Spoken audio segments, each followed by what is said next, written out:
آیتیں آپ کے سامنے تلاوت کی گئی ہیں۔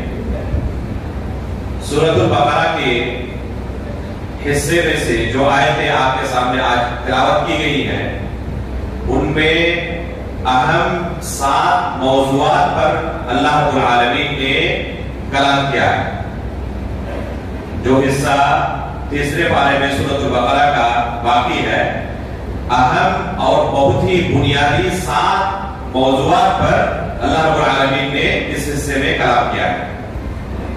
سب سے پہلی چیز ہے آیت الکرسی۔ اللہ لا الہ الا هو الحی القیوم لا تأخذہ سنۃ ولا نوم۔ یہ آیت قرآن کی سب سے بڑی آیت ہے۔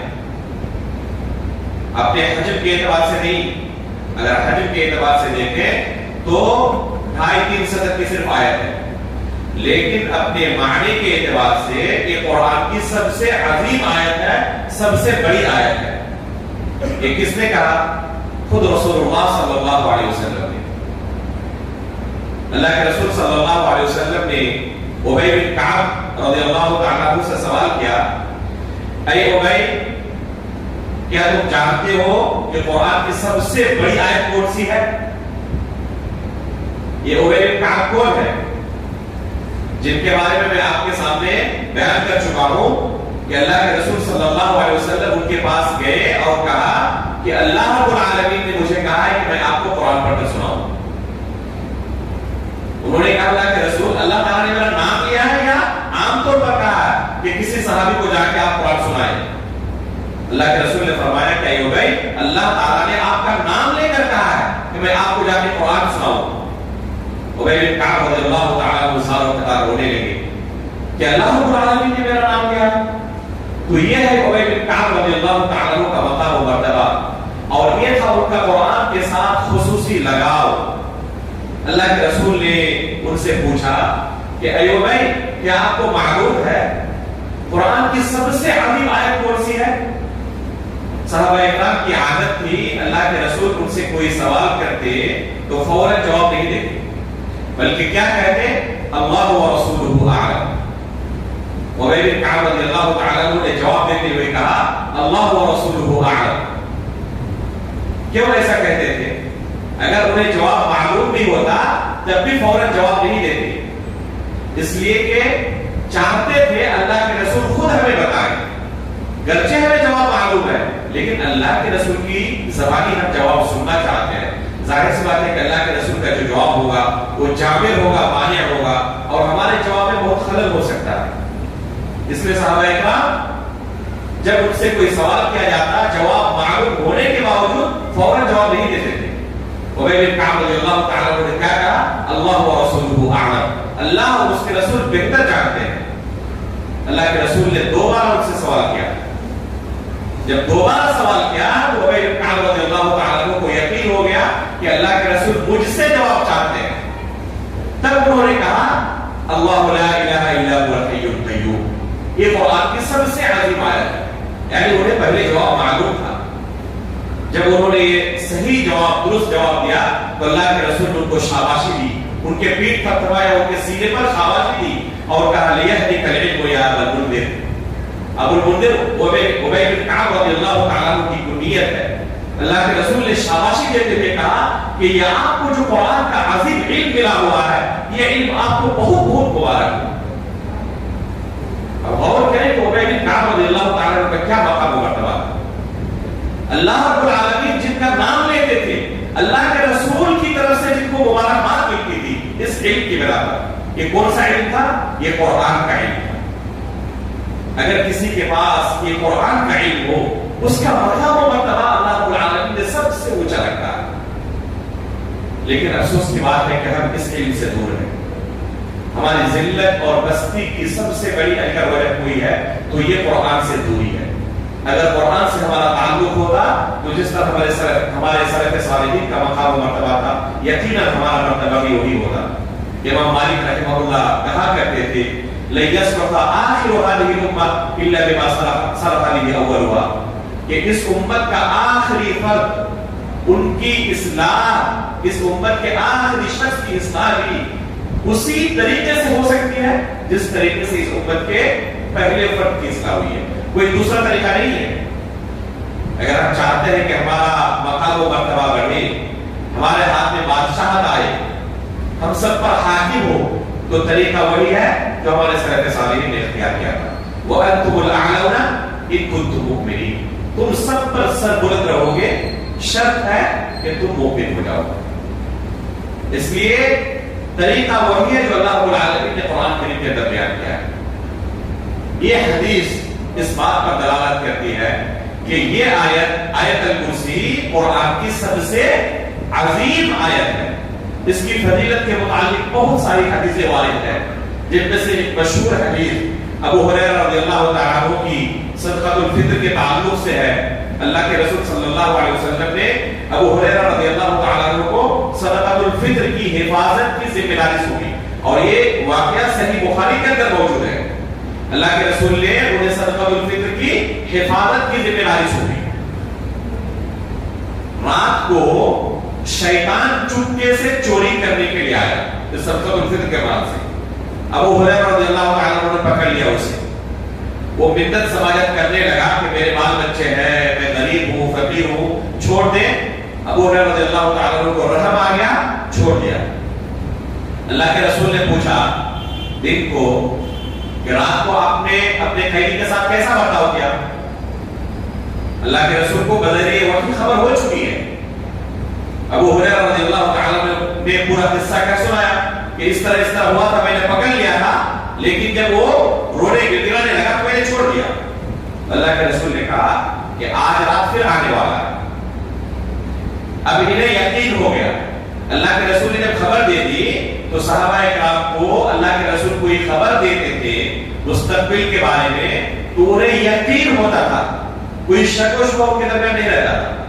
جس طرح دن کے بعد رات آنے والی ہے یہ یقین ہے، اسی طرح صحابہ کرام کو یقین ہوتا تھا. رات ہوئی، شیطان پھر آیا. یہ تو پہلے سے تیار تھے. اللہ کے رسول نے پہلے تبلیغ دی تھی، پھر پکڑا، پھر وہی معاملہ، منت سماجت کرنے لگا، رونے گڑگڑانے لگا، پھر رحم آ گیا، پھر چھوڑ دیا. پھر اللہ کے رسول نے پوچھا کیا ہوا رات کو، پورا قصہ کیا سنایا؟ اللہ کے رسول نے کہا پھر آج آنے والا ہے. تیسری رات پھر آیا اور کہا کہ آج چھوڑنے والا نہیں، آج تو ضرور اللہ کے رسول کے پاس لے کے جاؤ گا. بہت زیادہ رونے کی گرایا گیا، لیکن ابو ہریرہ رضی اللہ تعالیٰ عنہ سے مسئلے کہ آج نہیں، آج تو اللہ کے رسول کے پاس لے کر جاؤ گا. تو شیطان نے کہا کہ میں ایک وظیفہ سکھا دیتا ہوں، اس کے بدلے مجھے چھوڑ دے. دیکھیں علم کی فضیلت کیا ہے. نہیں چھوڑ رہے تھے، لیکن جب علم ملا تو رحم آ گیا. کیا وظیفہ سکھلایا؟ کہا کہ جب آپ رات کو سوئے تو سوتے وقت آیت الکرسی اللہ لا الہ الا هو الحی القیوم پڑھ کر سو جائے. رات بھر ایک فرشتہ آپ کی حفاظت کرتا رہے گا شیطان سے. شیطان آپ کو نقصان نہیں پہنچا پائے گا. اللہ کے رسول صلی اللہ علیہ وسلم کے پاس پہنچے، پورا واقعہ کیا سنایا. اللہ کے رسول نے فرمایا پتا تھا کون ہے وہ شیطان تھا. وہ خود کون تھا؟ شیطان تھا. آگے تنبیہ کی صدق وهو کذوب. جو نسخہ سکھایا ہے اس نے، یہ نسخہ سچا ہے لیکن ہے بڑا جھوٹا. وہ یہ نسخہ اس کا صحیح ہے، اس نے سچ کہا ہے لیکن ہے بڑا جھوٹا.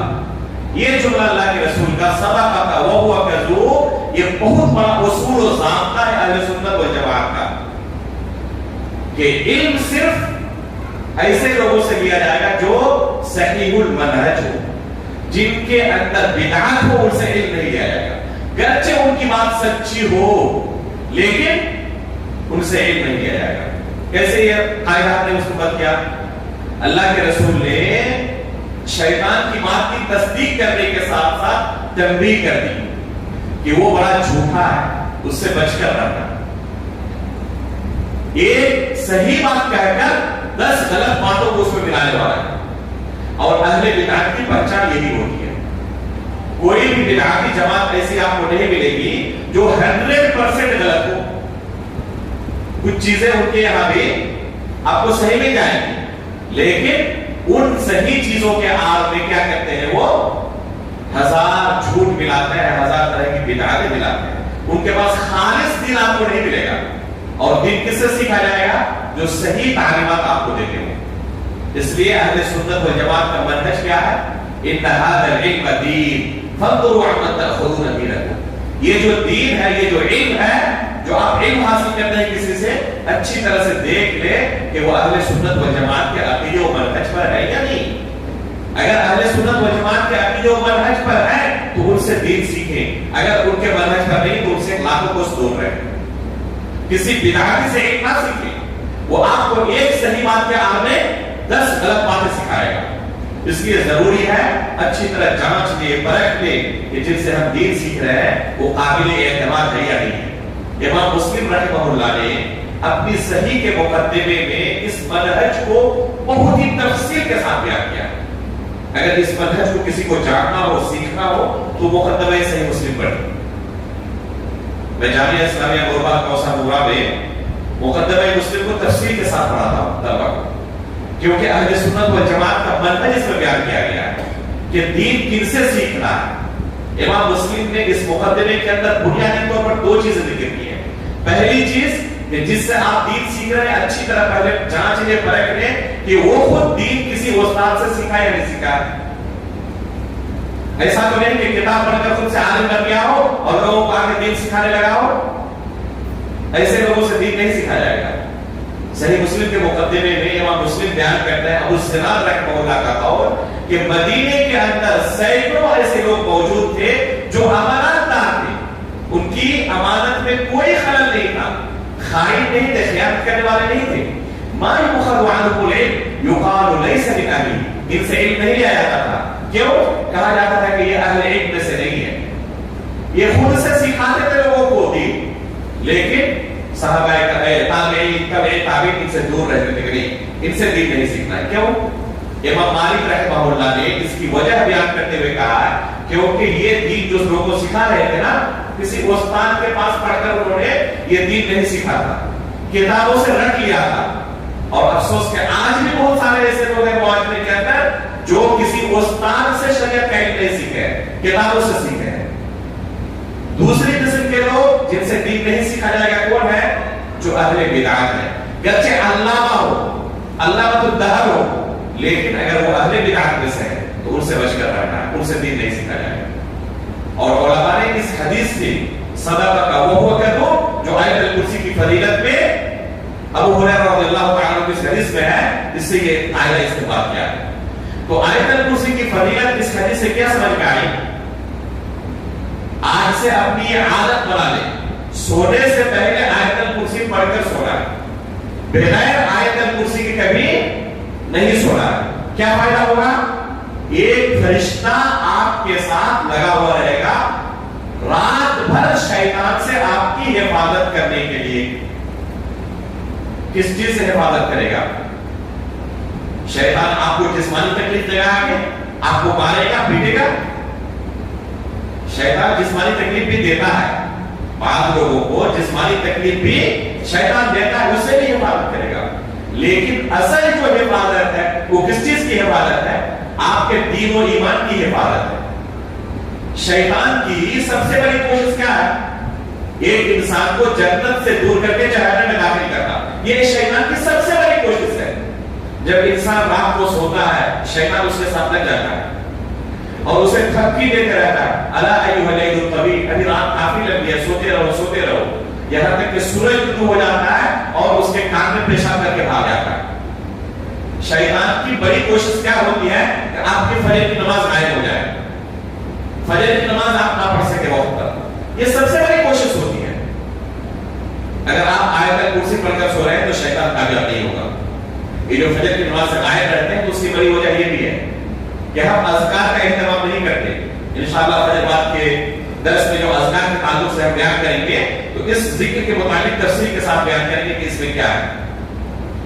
تو یہ ہے شیطان سے حفاظت کا مقصد. اسی طرح سنن نسائی کی ایک حدیث ہے، اللہ کے رسول فرماتے ہیں کہ جس نے شام کے وقت آیت الکرسی کی تلاوت کی صبح تک شیطان سے اس کی اللہ رب العالمین حفاظت فرماتا ہے. اسی طرح صبح کے وقت تلاوت کی تو شام تک شیطان سے اس کی حفاظت ہوتی ہے. یہ حدیث بھی صحیح ہے. ایک اور حدیث ہے جس کی صحت کے بارے میں محدثین کے نزدیک کچھ کلام ہے، اللہ البانی رحمہ اللہ نے اسے صحیح قرار دیا ہے۔ وہ حدیث کیا ہے؟ من قرأ آیت الکرسی دبر کل صلاۃ مکتوبہ لم یمنعہ من دخول الجنۃ الا الموت۔ جو شخص ہر فرض نماز کے بعد آیت الکرسی کی تلاوت کرتا ہے، جنت جانے سے اسے کوئی چیز نہیں روک سکتی سوائے موت کے۔ یعنی جیسے وفات ہوگی وہ جنتی ہوگا۔ کسی کو پتا ہے کب کس کی وفات ہوگی؟ کسی کو پتا نہیں ہے۔ اگلی نماز پڑھنے کا موقع ملے گا نہیں ملے گا اللہ رب العالمین کے سوا کوئی نہیں جانتا۔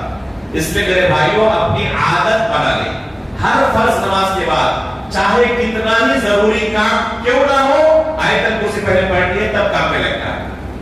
مسجد سے جلدی نکلنا نہیں پڑے تو راستے میں چلتے ہوئے پڑھ لیں، لیکن آیت الکرسی سے پہلے کسی کام میں مشغول نہ ہو۔ ہر فرض نماز کے بعد علامہ ابن قیم رحمہ اللہ نے زاد المعاد کے اندر اپنے استاد شیخ الاسلام ابن تیمیہ رحمہ اللہ کے بارے میں نقل کیا ہے کہ مجھے خبر پہنچی اپنے استاد شیخ الاسلام ابن تیمیہ رحمہ اللہ کے بارے میں کہ انہوں نے زندگی بھر اس حدیث پر عمل کیا تھا۔ کبھی کوئی فرض نماز ایسی نہیں پڑھی جس کے بعد آیت الکرسی کو انہوں نے تلاوت نہ کی۔ اگر انسان اپنی عادت بنا لے تو اس کا نتیجہ کیا ہوگا؟ جب بھی وفات ہوگی انشاءاللہ اس فضیلت کے اندر داخل ہوگا، اور فضیلت کیسی؟ جنت میں داخل ہونے کی۔ اس سے بڑی اور کیا طلب ہو سکتی ہے ایک مومن کی؟ اس لیے میرے بھائیوں اس چیز کو اپنی عادت بنا لیں۔ ایک اور چیز میں بتانا چاہوں گا کہ اس طرح کی کوئی بھی فضیلت آپ کو اگر کسی بھی حدیث میں ملے کہ فلاں عمل کی فضیلت ہے، فلاں عمل کی فضیلت ہے، فلاں ذکر کی فضیلت ہے، تو اس ذکر پر آپ غور و فکر کریں۔ اس کی فضیلت ایسے ہی نہیں رکھی ہے اللہ تعالیٰ نے، اس کے اندر بہت اہم میسج ہے، بہت اہم پیغام ہے جو اللہ رب العالمین ہمیں اس پر غور و فکر کرنے کی دعوت دے رہا ہے۔ یہ فضیلت ایسے ہی نہیں ہے کہ آپ بار بار ہر نماز کے بعد پڑھیں، صبح پڑھیں، شام کو پڑھیں، سوتے وقت پڑھیں۔ یہ بار بار جو اللہ رب العالمین آپ کو پڑھنے کا حکم دے رہا ہے تو اس کے پیچھے مقصد ہے کہ اس میسج پر آپ غور کریں کہ آپ کیا پڑھ رہے ہیں۔ پورے قرآن کے اندر یہ واحد آیت ہے جس میں سب سے جامع انداز میں اللہ رب العالمین کے تعلق سے بیان ہوا ہے۔ اس کو ایسے ہی نہیں کہا گیا یہ قرآن کی سب سے بڑی آیت ہے۔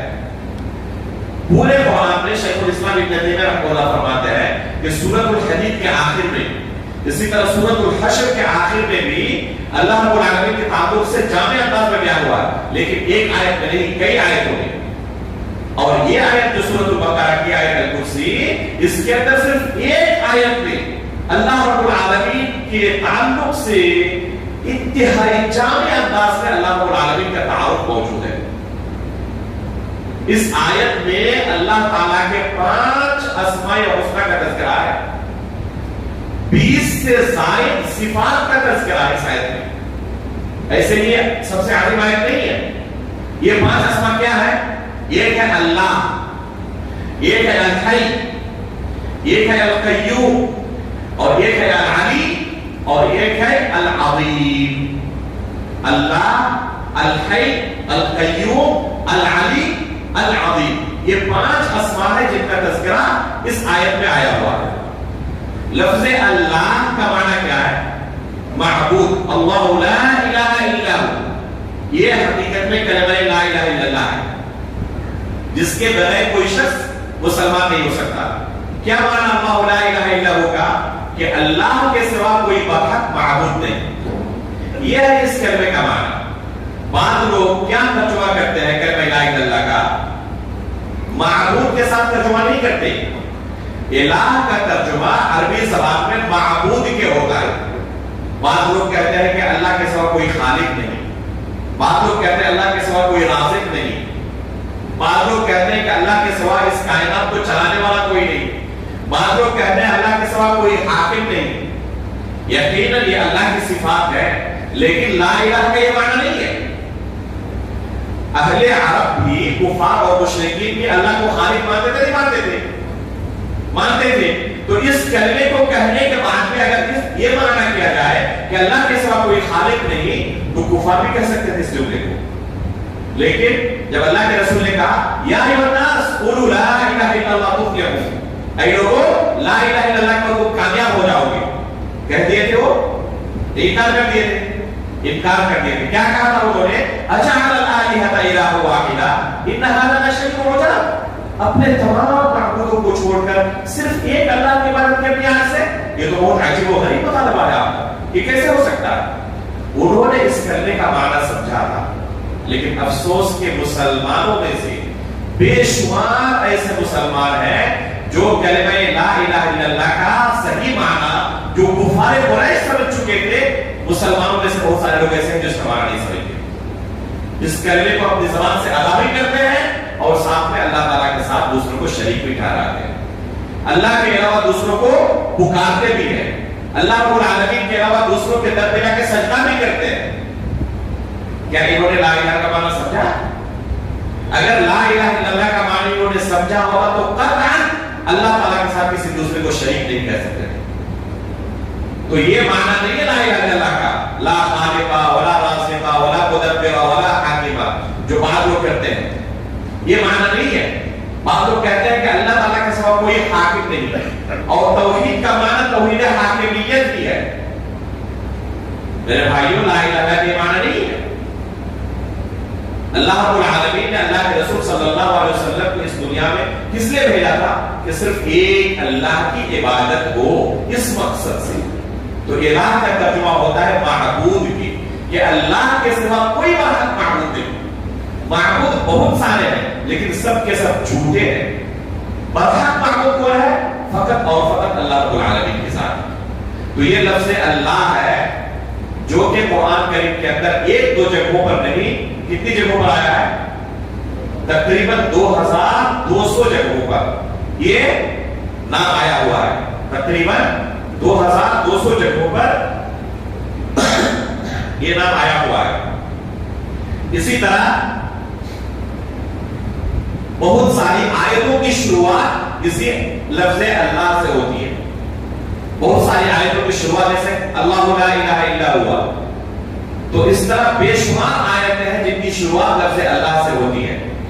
ایک سورہ ہے قرآن میں، سورۃ المجادلہ، جس کی ہر آیت میں لفظ اللہ موجود ہے، جس کی ہر آیت میں لفظ اللہ موجود ہے۔ تو یہ اللہ رب العالمین کا سب سے عظیم نام ہے۔ تمام نام جو اللہ رب العالمین کے ہیں وہ اسی نام کی طرف منسوب ہوتے ہیں۔ مثلا کیا کہا جاتا ہے کہ الرحمن اللہ کا نام ہے، یہ نہیں کہا جاتا کہ اللہ الرحمن کا نام ہے، ایسا نہیں کہا جاتا۔ الحلیم اللہ کا نام ہے، الغفور اللہ کا نام ہے، الصبور اللہ کا نام ہے۔ تو تمام ناموں کی نسبت کس کی طرف کی جاتی ہے؟ اس لفظ اللہ کی طرف۔ تو یہ اللہ رب العالمین کا سب سے عظیم نام ہے۔ دوسرے جو نام ہے اللہ رب العالمین کے، جب پکارا جائے تو اس سے الف لام حذف ہو جاتا ہے، لیکن لفظ اللہ سے کبھی الف لام حذف نہیں ہوتا۔ جیسے کہیں گے یا اللہ، الف لام کے ساتھ اس کو پکاریں گے، لیکن جو دوسرے نام ہے اللہ کے، جیسے حلیم ہے، سمیع ہے، غفور ہے، اس میں اللہ کے نام ہے، تو اگر پکارنا ہو یا حیو یا قیوم، یا الحیو نہیں کہیں گے، الف لام کے ساتھ نہیں کہیں گے، الف لام حذف کر کے کہیں گے۔ لیکن اللہ نام کی خصوصیت یہ ہے کہ اس سے الف لام کبھی حذف نہیں ہوتا۔ تو یہ پہلا نام ہے۔ دوسرا نام کیا ہے؟ الحی، اور تیسرا ہے القیوم۔ الحی اور القیوم یہ دو نام ایسے ہیں جن کے بارے میں علماء فرماتے ہیں کہ تمام اللہ کے ناموں کا مجموعہ ہے، یہ خلاصہ ہے یہ دو نام، الحی اور القیوم۔ جتنے اللہ رب العالمین کی صفات ذاتیہ ہیں، صفات ذاتیہ مطلب جیسے اللہ رب العالمین السمیع ہے، سننے والا، البصیر ہے، دیکھنے والا، ٹھیک ہے۔ اللہ رب العالمین کی بہت ساری صفات ہیں جو ذاتی صفات ہیں، جیسے دیکھنے کی طاقت ہے، سننے کی طاقت ہے، بولنے کی، کلام کرنے کی طاقت ہے۔ اللہ رب العالمین کا وجہ ہے، چہرہ ہے، آنکھ ہے اللہ رب العالمین کی، یہ صفات ہے نا، یہ ذاتی صفات ہے۔ تو تمام صفات ذاتیہ یہ الحی کے اندر شامل ہے۔ حی کا معنی کیا؟ ہمیشہ ہمیشہ زندہ و جاوید رہنے والا. اس نام پر اگر کوئی غور کر لے تو اس کی ہدایت کے لیے کافی ہوگا. دنیا کے اندر کوئی ذات ایسی نہیں ہے, کوئی مخلوق ایسی نہیں ہے جس کو ہم الحی کہہ سکیں, جو ہمیشہ سے زندہ تھا اور ہمیشہ زندہ رہنے والا ہے. یا تو شروع میں زندہ نہیں تھا, اب زندہ ہوا ہے, اب اس کے بعد زندگی, جیسے ہم لوگ ہیں. ایک زمانے میں ہمارا وجود نہیں تھا, بعد میں ہمارا وجود ہوا, ابھی حیات ہمارے ساتھ ہے, لیکن کچھ دنوں کے بعد ہمارے پاس یہ زندگی نہیں رہے گی, حیات نہیں رہے گی, ہم مر جائیں گے. کچھ ایسے ہیں جن کے پاس سرے سے حیات ہی نہیں ہے, جیسے کہ یہ آپ کے سامنے, اس کے اندر حیات ہی نہیں ہے, زندگی نہیں ہے. کچھ ایسے ہیں جن کے پاس پہلے حیات تھی اب نہیں ہے, جیسے کہ جو قبرستان کے اندر مردے ہیں, پہلے حیات تھی لیکن اب نہیں ہے. کوئی ذات آپ کو ایسی نہیں ملے گی جس کے اندر شروع سے حیات ہے اور ہمیشہ حیات اور زندگی رہنے والی ہے, اللہ رب العالمین کے علاوہ.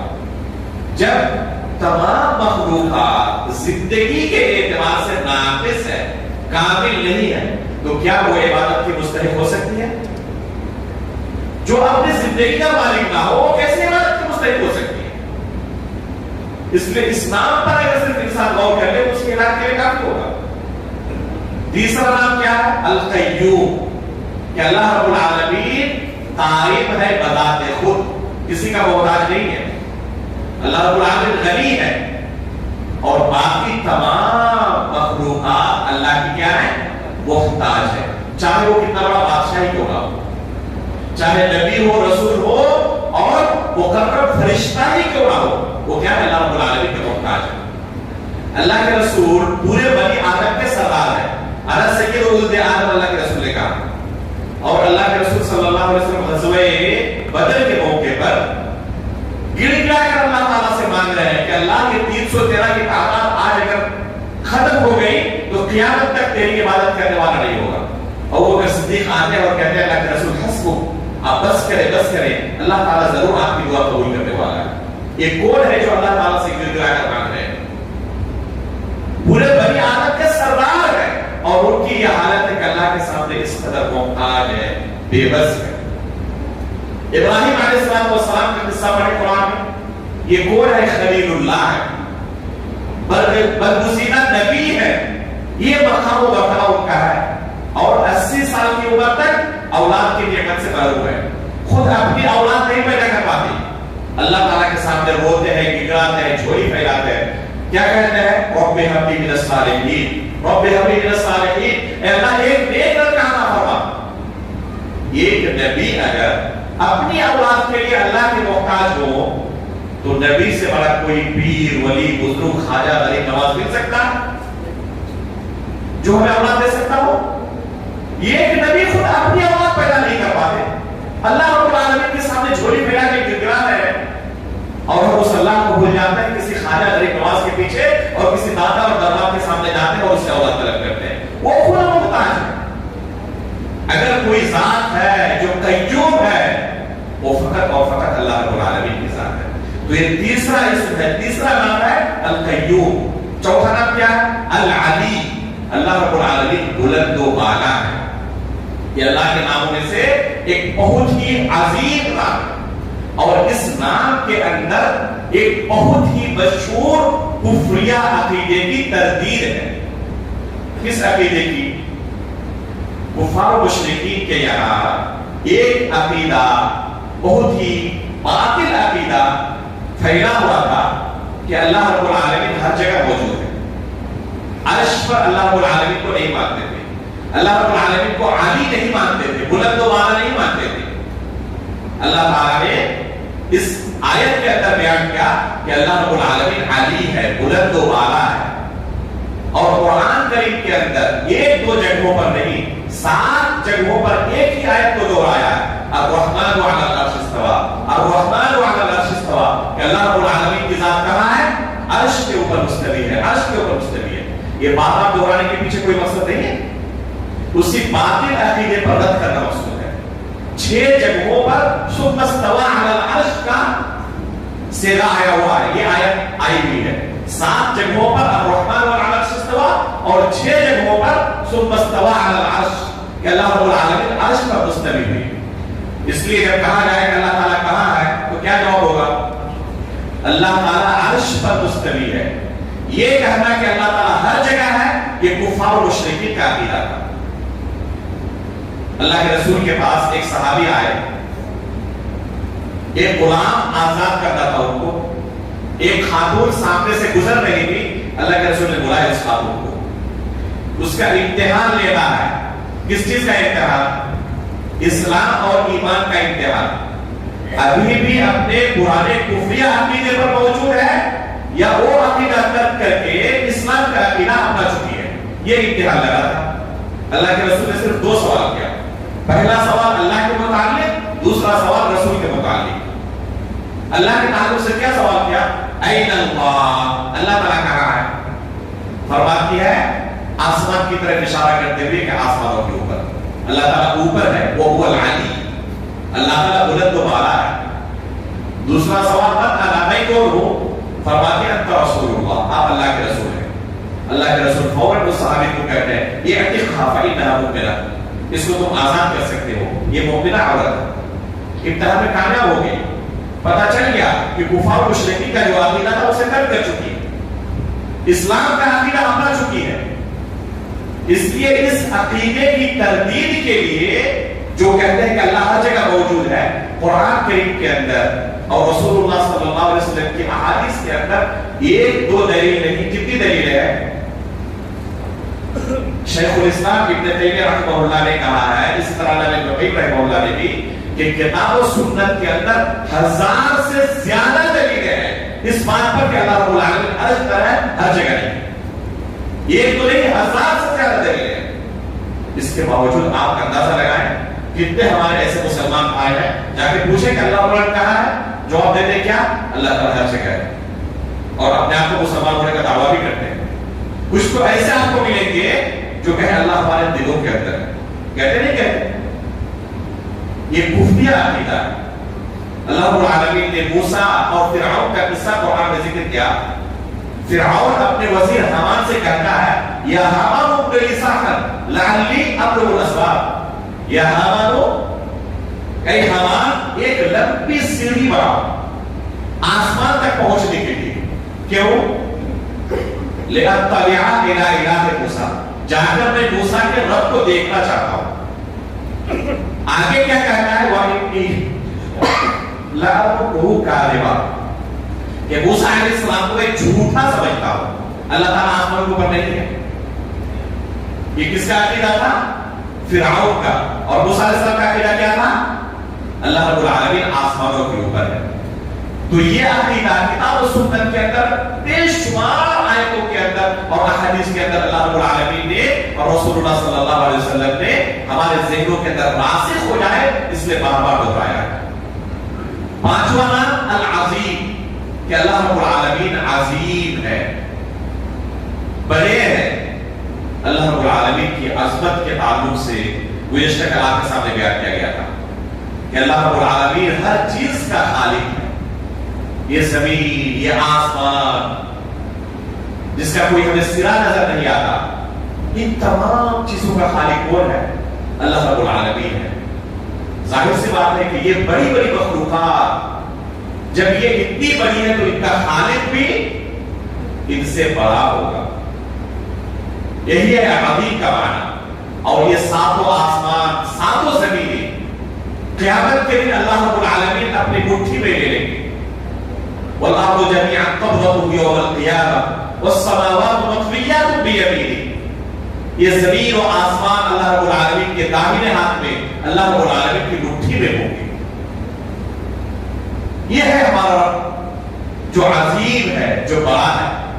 ان 5 ناموں کا تذکرہ اللہ رب العالمین کے بے شمار ناموں میں سے اس آیت کے اندر ہے. صفات کی اگر بات کی جائے تو 1-2 نہیں 20 سے زائد صفات کا اللہ رب العالمین کی صفات کا اس آیت میں تذکرہ ہے. ظاہر بات ہے کہ تمام کو بیان کرنے کے وقت چاہیے. ایک صفت کے بارے میں آپ کو بیان کر رہا ہوں. علم کے بارے میں اللہ تعالیٰ نے اس آیت کے اندر کیا کہا ہے؟ یعلم ما بین ایدیہم وما خلفہم ولا یحیطون بشيء من علمه الا بما شاء وسع كرسيه السماوات والارض کہ جو کچھ ہو چکا آگے پیچھے ہر چیز کے بارے میں اللہ رب العالمین جانتے ہیں. اللہ رب العالمین کو ہر چیز کا علم ہے. ولا يحيطون بشيء من علمه مخلوق کے اندر اتنی طاقت نہیں ہے کہ اللہ رب العالمین کے علم کے کسی بھی حصے کا وہ احاطہ کر سکے. اللہ رب العالمین کے علم کے آگے مخلوق کا علم اتنا ہیچ ہے کہ ایک مثال میں نے دی تھی سمندر کی. اسی طرح چندریان 3 کے بارے میں کہا تھا کہ باقی چیزوں کے بارے میں خود سائنسدانوں کا اعتراف ہے کہ اب تک کوئی علم نہیں ہوا ہے. وَعِنْدَهُ مَفَاتِحُ الْغَيْبِ لَا يَعْلَمُهَا إِلَّا هُوَ وَيَعْلَمُ مَا فِي الْبَرِّ وَالْبَحْرِ. خشکی کے اوپر دریا کے تہوں میں جو کچھ ہے اللہ رب العالمین ہر چیز کے بارے میں جانتے ہیں. یہاں تک کہ اللہ تعالیٰ نے کیا کہا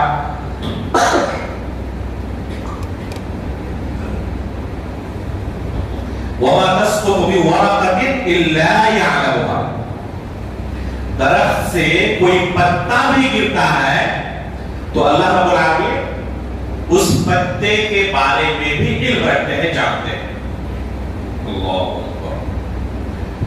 اگر کسی کو کہا جائے کسی درخت کے سامنے لے جا کر کہ اس درخت کے اندر کتنے پتے ہیں ذرا گن کر دکھاؤ, بتا سکتا ہے؟ صرف درخت کے اندر کتنے پتے ہیں تعداد بتا دو تو انسان قاصر ہو جائے گا, عاجز آ جائے گا, تعداد تک نہیں بتا سکتا. اس پورے نظام آباد میں کتنے درخت ہیں درختوں کی تعداد نہیں بتا سکتا, پتوں کی تعداد چھوڑ. پوری دنیا میں کتنے درخت ہیں پوری دنیا کے لوگ لے جائیں بتا سکتے ہیں؟ اللہ کے علم اور مخلوق کے علم کے اندر دیکھیں کہ کیا موازنہ ہے. وما اوتیتم من العلم الا قلیلا. اے انسان جس علم کی بنا پر تم تکبر کر رہے ہو نا یہ بہت ہی حقیر ہے اللہ کے علم کے مقابلے میں. تعداد تک تم نہیں کہہ سکتے کہ کتنے درخت ہیں پورے شہر میں, پوری دنیا میں کتنے ہوں گے تم تصور تک نہیں کر سکتے. اور دنیا کے کسی بھی حصے میں کوئی پتا بھی اگر گرتا ہے تو اللہ تعالیٰ کو اس کی بھی خبر ہوتی ہے. وَمَا تَسْقُطُ مِنْ وَرَقَةٍ إِلَّا يَعْلَمُهَا. یہ ہے ہمارے رب کا علم. جب انسان اس آیت پر غور کرے گا تو اس رب کو چھوڑ کر کسی کے سامنے جھک سکتا, اس رب کو چھوڑ کر کسی کے سامنے اپنی جھولی پھیلا سکتا. قرآن پر غور و فکر نہ کرنے کی وجہ سے, تدبر نہ کرنے کی وجہ سے یہ شرک و بدعات آج ہمارے معاشرے کے دسمات کے اندر موجود ہے. قرآن پر غور و فکر کرنے والا, تدبر کرنے والا کبھی شرک اور بدعات کے اندر مبتلا نہیں ہو سکتا. جنہوں کی جماعت نے کیا کہا تھا انه استمع نفر من الجن فقالوا انا سمعنا قرانا عجبا يهدي الى الرشد فآمنا به ولن نشرك بربنا احدا. اب ہماری زندگی میں قرآن داخل ہو چکا ہے, اب ہم اللہ کے ساتھ کسی کو شریک نہیں ٹھہرائیں. یہ شرک و بدعات جو ہماری زندگی میں یہ قرآن سے دوری کر دی جائے. تو یہ ہے ایک عظیم موضوع اس تیسرے پارے کا, بلکہ پورے قرآن کا. اگر یہ آیت ہم نے سمجھ لیا آیت الکرسی کو تو قرآن کا خلاصہ ہوا کہ ہم نے سمجھ لیا. یہ عظیم آیت ہے, سب سے بڑی, سب سے عظیم آیت یہ اللہ کے رسول صلی اللہ علیہ وسلم کی زبانی یہ آیت الکرسی ہے. اور جو چند اہم عناوین کا اور اہم موضوعات کا اس سورۃ البقرہ کے آخر میں تذکرہ آیا ہے. ایک ہے البعث بعد الموت کے بارے میں کہ مرنے کے بعد ہمیں دوبارہ اٹھایا جائے گا. اللہ رب العالمین نے اس تیسرے بارے میں دو واقعات کا تذکرہ کیا ہے مسلسل.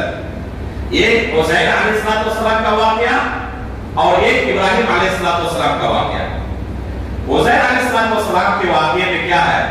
او كالذي مر على قرية وهي خاوية على عروشها قال أنى يحيي هذه الله بعد موتها فأماته الله 100 عام ثم بعثه قال كم لبثت؟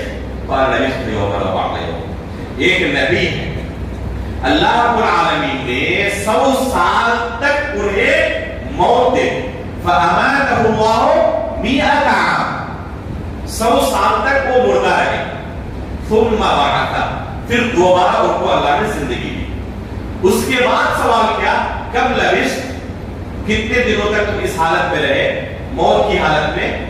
قال یوما او بعض یوم,